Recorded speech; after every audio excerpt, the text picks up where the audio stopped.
on the topic of contentment and maybe a little bit more pointedly toward the topic of discontent and how that manifests itself in what maybe might be considered a certain social disease that we have in today's world, and that's the disease of loneliness that some people feel. Now, discontent is this is a universal feature of being in this creation itself. Patanjali lists in the niyamas as one of the niyamas as being contentment. Contentment itself is even said, the tradition says that the contentment is the supreme virtue. Once you have contentment, you have everything. But unfortunately, we live in, or maybe it's fortunate because it gives us a chance to perfect ourselves, but we do live in a world where discontent seems to reign. We're always a little bit short of our goal because the soul itself is, as St. Augustine said 2,000 years ago, he said, the soul is eternally restless until it finds its rest in thee. In other words, we are thrust out into this created world as souls, and we're like prodigal children, and we're seeking our way back to our divine home, which is in oneness with God. But in the meantime, as we traverse that journey, we're in a state where we feel our sense of separateness from God. We feel our sense of being cast out into the world and having to blindly make our way back to our true home. And of course, the spur, you might say, like a burr under our clothing rubbing against us, is this feeling of discontentment. We know there's always something lacking. And it's true. When we don't have that divine presence within ourselves, there's an incompleteness to life that's inherent when our consciousness is operating in the dual world of ego and egotism. There's a disconnect from that unity of vision that is spoken of by the saints and all the great spiritual teachers throughout the ages. And so we have a soul desire, you could say, for bliss, for oneness. But out in the world, seeking it outside of ourselves, we can't find it, and we become frustrated. And this sense of lack behind in the heart, felt in the heart, is can be, and I think for everybody at some point in their spiritual journey, it becomes painful.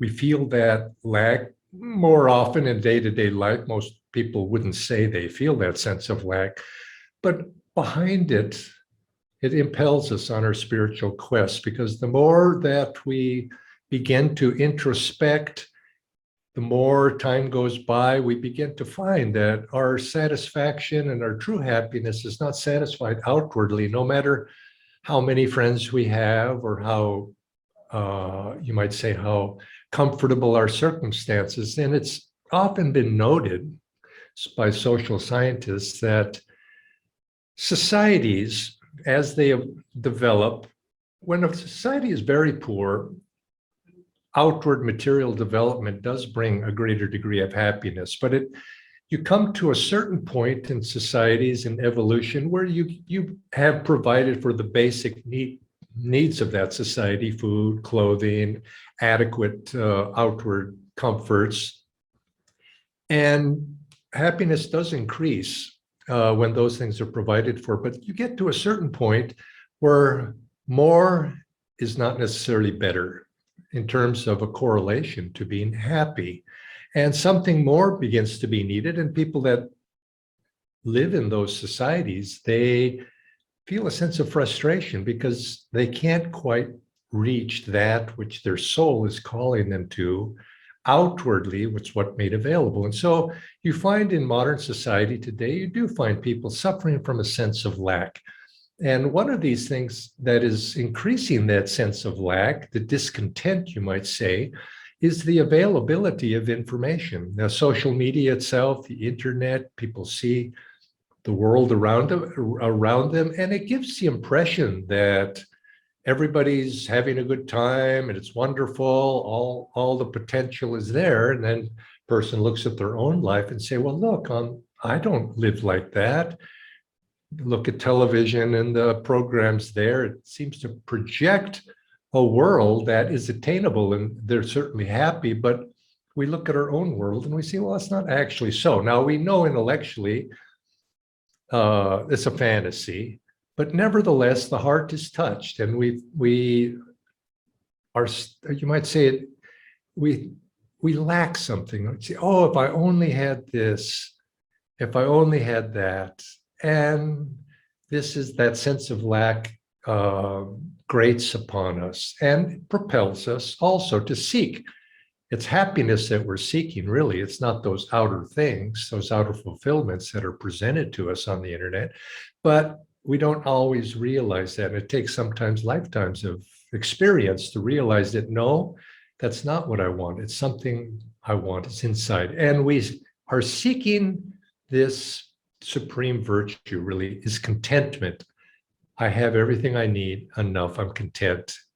Patanjali says that the fruit of perfect contentment is bliss absolute, without qualification.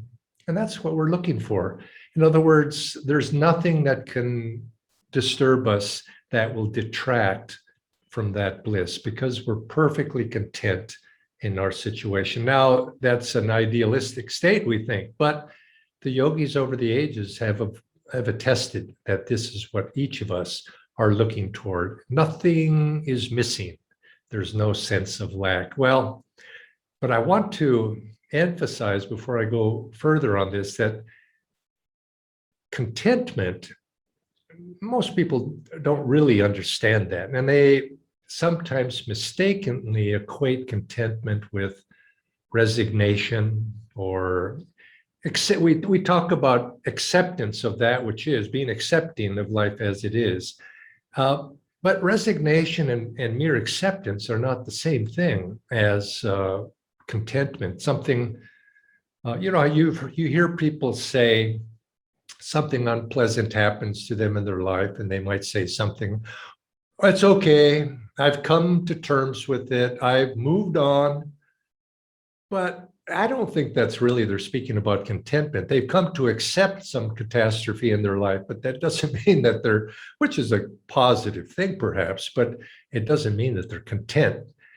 Acceptance by itself, it can be just a bit passive. It can have a negative side. In other words, you accept something, but I'm not going to challenge it. You've given up, and there's a subconscious, not always, but there can be a subconscious impulse to shrink back from life, or perhaps there might even be boredom instead of peace. What we're talking about is something active. Active contentment is something that's entirely different. It's rooted in the consciousness of acceptance of life and acceptance of its challenges, but it's not dependent on outer circumstances. In other words, perfect happiness within, one's inner peace is in the midst of our battlefield of life. And there's no sense of that, any inner lack. That is, we're not being driven. In other words, we're at peace in any circumstance that puts us. And of course, this is a very, very elevated state, but that's the state of the great masters. They were, as Master would say, Paramhansa Yogananda would say, you remain unshaken in the midst of crashing worlds. But it's not just an unshakenness of being immune to what's going on around you. It's unshakenness in the bliss of God's vision of God, seeing God in all circumstances. And so you could say, joy is within me and around me. I am joyful. I am free. You know that chant we sing sometimes. I am joyful. I am free. In myself, I am free. So contentment, we could say, is a feeling. It's a feeling, but it's also a practice. And a little bit later here, I'd like to share with you a few thoughts on how we can practice contentment. But it's really a sense of a feeling. But one of the what I'd like to segue to is one of the modern or expressions, a widespread expression in modern society of discontent, of not being content in today's world, is a sense of loneliness. Now, I don't know if the statistics are true or not, but it's been reported that there seems to be, for some people, a correlation between social media and a sense of loneliness in the world. Now, how could that possibly be? Because you're there, you're engaged with so many people everywhere around the world, but it's a shallow engagement. It's not really meaningful engagement. It's not like having your best friend in the room, and somehow people feel, even though they're online with everybody and social, and connecting in that way, for some reason, it seems to stimulate a sense of loneliness in some. Now, why might that be? Well, let's back up a little bit. Swami Sri Teshwar, he said that the impulse within every soul is to love and be loved, and that this impulse of love in the heart arises naturally. It's part of our spirit, you could say, as our soul, as our awareness, let's say, because the soul doesn't evolve, but our consciousness evolves, our awareness evolves. As it does so, and our awareness expands, it naturally arises. Love begins to naturally arise, and magnetism of arising love goes out, and we begin to have a desire. This is a natural process to seek out others who are similar, have that similar impulse within them. And you could say this is an impulse. It's the impulse of the heart, the impulse of the heart's, as Sri Yukteswar would say, the heart's natural love is we want to love others and we want to feel a connection with other souls.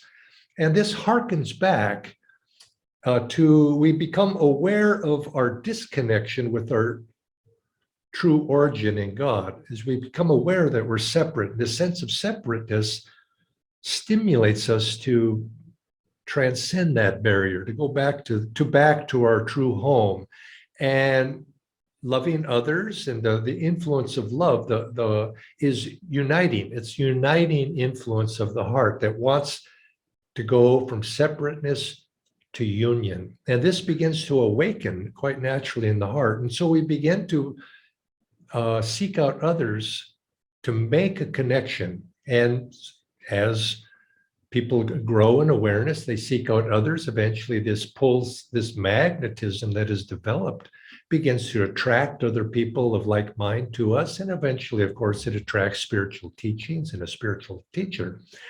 And so but because we're embodied and we have these egos, the pull of love is we begin to misplace it. We begin to identify love in terms of personal love. You might say on the level that we're familiar with is in the level of the ego.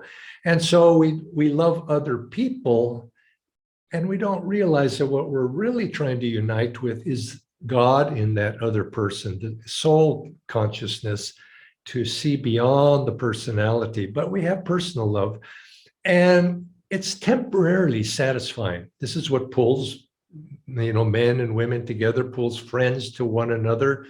It's that pull of love that I think all of us have experienced in our life. It has that pull, that attraction to it, but it's not permanent. It's temporary because it's based upon duality still. We don't see the God in one another until we gain a certain amount of spiritual advancement. So if love is left simply on the personal egoic level, it eventually dries up, you might say, and it doesn't last. Now, love felt deeply for an ego love for another person is a good start. And the wise person will cultivate that love to go beyond the personality. A couple that has been married for a long time, sometimes you'll see a couple, they stayed together a long time, but they maybe not, their love has died, but they still together out of habit. Whereas sometimes you also see beautiful examples of couples that love was there, that drew them together, you might say outwardly, but is matured. And there's a deep soul love one for the other. And this is how it should be. And that's a reflection of that desire, a manifestation of the desire to merge with God. And to see the God in another person is a step toward that. But if we keep it on that ego level, we maintain that separation. We perceive a separation, and that first flowering of love begins to fade. And we slowly, as that happens, become aware of our aloneness in this world. There's this longing for union, this longing for love for other people. But if we're shallow, we increase this sense of aloneness, a separation from others. And you find that people will feel lonely, even in the midst of a crowd of people.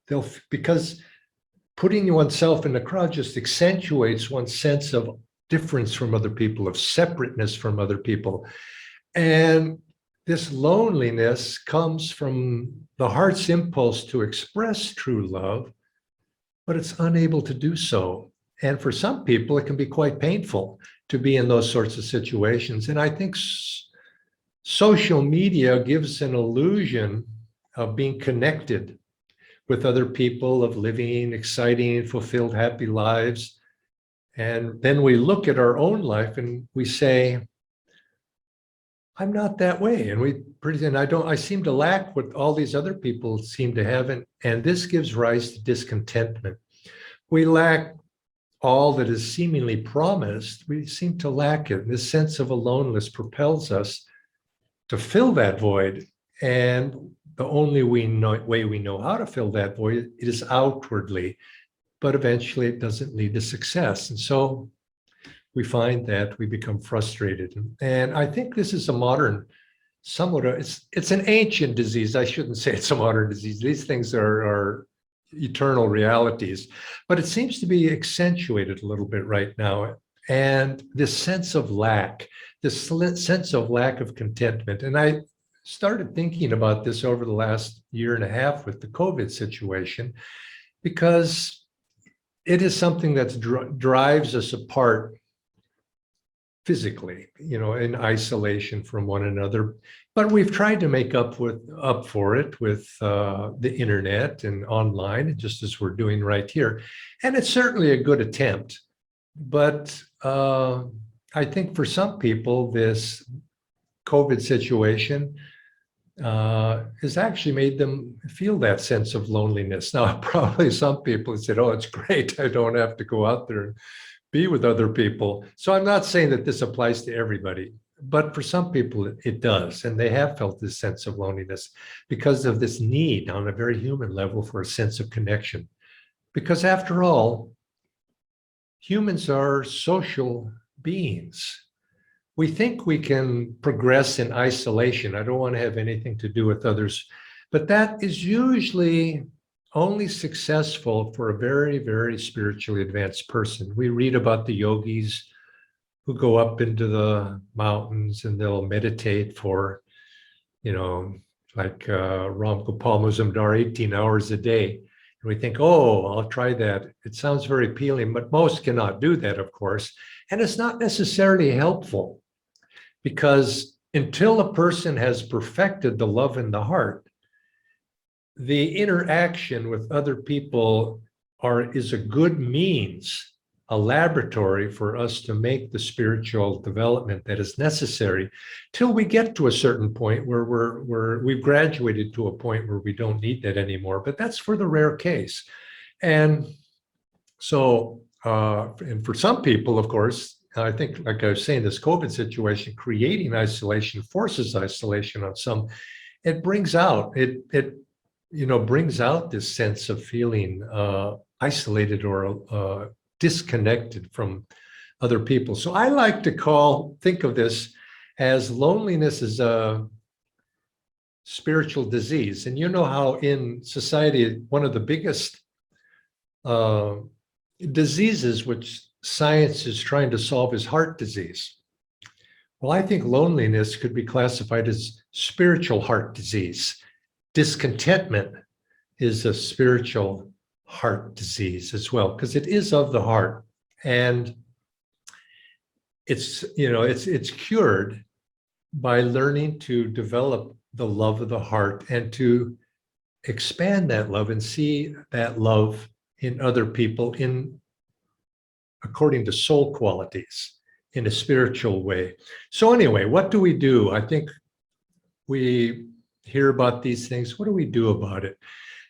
There was a song that sometimes Swami Kriyananda, the singers will sometimes sing it, and it's called Joy in the Heavens. And there's one little section of that comes to mind, and it goes, there's joy in the giving, not in the gaining. Grasp and you'll never sing. You could win the world and still be poor, win peace and live like a king. It's that first line that struck me, joy in the giving, not in the gaining. And I think when we approach our social relationships with the idea of gaining love from another person, gaining company, interacting with the other people in order to gain their friendship, of course, that's perhaps motivating us, but to fulfill that, we need to turn it around. It's the giving rather than the gaining.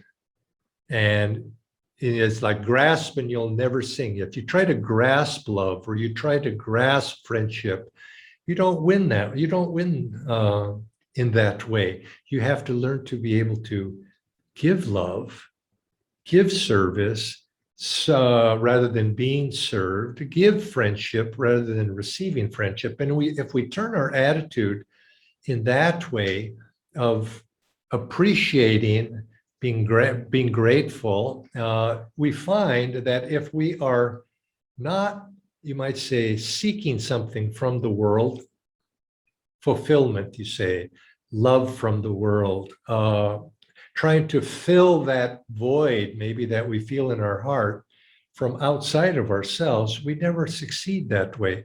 And we wonder why. And we have to turn the energy around. We have to give that to other people, give that to the world at large, give that to God if we can expand our consciousness to that level. And so that the energy is going out from the heart rather than trying to draw it in from the world around ourselves. And in this way, the heart begins to develop in this way. In the long run, of course, that loneliness or that void is a lack of, as St. Augustine said, until we find our rest in thee. In terms, it's God that practicing for the devotee, the presence of God in our lives, and to sharing every thought and every feeling, every action, that we're not alone. And we give love out and practicing that divine presence. And there's that one chant, when you have God, you'll want nothing more. And then you might think in terms of mentally, affirming as a mantra. You might say, I'm joyful, I am free. I'm joyful, I am free. Joy is within me and around me, in myself, I am free. Now, there's a little practice you might do is when you're meditating, becoming very calm and very still, and then turn your attention from here, turn it to the heart, and try to feel in the heart a warm feeling in your heart, happy feeling. Try to feel happiness in the feeling. And without being thinking of any specific object, just try to feel, I'm happy, I'm joyful, I'm happy, I'm joyful. And as you concentrate on that sense of inner joy, without any cause, you see, it's not something that's making you joyful, but try to go right to the source of feeling that joyfulness in the heart. As you concentrate on that, what will happen is you start to withdraw your attention away from outward objects and circumstances. And if you can make that just feeling for no reason, I'm just happy, you'll begin to notice that a certain contentment begins to arise in your heart. And when Swami Kriyananda would say, notice that your heart begins to be full and your whole upper body will begin to be with a nice feeling of fullness. And then it'll move upward, up in the body, up from the heart, upward, because remember, your eyes are looking up here, not down. And that fullness can be then projected upward to fill the whole upper body, up into the head and into the brain. This sense of well-being, I'm in God's hands, I need nothing more. But you can begin with the heart, try to feel that. Or another visualization you could do that's often used is imagine your heart as a lotus, and feeling that the lotus is directing with its petals, directing your heart's feelings up from the heart up to the brain, and you could feel energy flowing from those petals past the throat chakra, the medulla, up into the spiritual eye. But first, just concentrate there, rest there with a happy, concentrated feeling. And this is, as you do this, you'll feel that a couple of things happen. As I said, you would start to withdraw from the outward world as being a cause for your happiness. And happiness is there within you. We don't create happiness. We don't create contentment. What we do is we don't create love. We reveal it. We remove those things that allow it to be. And so you might say, starting at a little bit more lower octave, just practice being happy at will. I choose in this moment to be happy. Now, it helps if your countenance reflects that, smile perhaps, and just, I am determined in the midst of anything to be happy, whatever happens outside, and in a relaxed way. And another thing is, and this is, I think, one of the problems with social media, is it causes us to compare ourselves with others. Don't compare yourself with others. Don't reach, in other words, that's just reaching outside yourself. Oh, that if I could only be that, or if I could only be that. And you could say this reason to be happy, to be content, it's why we meditate. It's to get to that point where I don't need anything outside of myself. I am complete in myself in the sense that the potential to be blissful is within me. I'm free in that regard.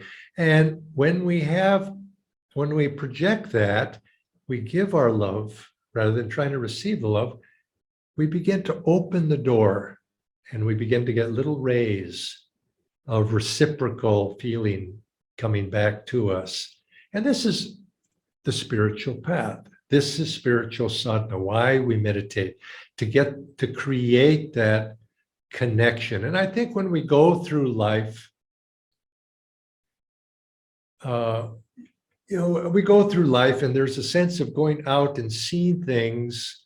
It's like we're wanting to grab them. There's in the sense of trying to grab happiness from life around us, things we like and desires, and I wish this and I wish that. And I think if we just realize that happiness we're looking for is within ourselves, and everything, nothing is ours and everything is ours. I like that story from the life of Paramhansa Yogananda. he was visiting New York City, and there's a very beautiful building there. It's called, that was in his day at least, it was called the Radio City Music Hall. Beautiful, beautiful building. And there was an entry fee, and you could pay this little fee, and then you could get this, you could take the tour of this beautiful building. And so he paid his entry fee, and then he told himself, he says, now this building is mine. And he walked, he was accompanied by others. He walked and he saw everything in the building, and he enjoyed it because this all belongs to me. And then when he'd seen enough, he graciously, you might say, he gave the building back when he left. He says, now I saw it, okay, I give it back.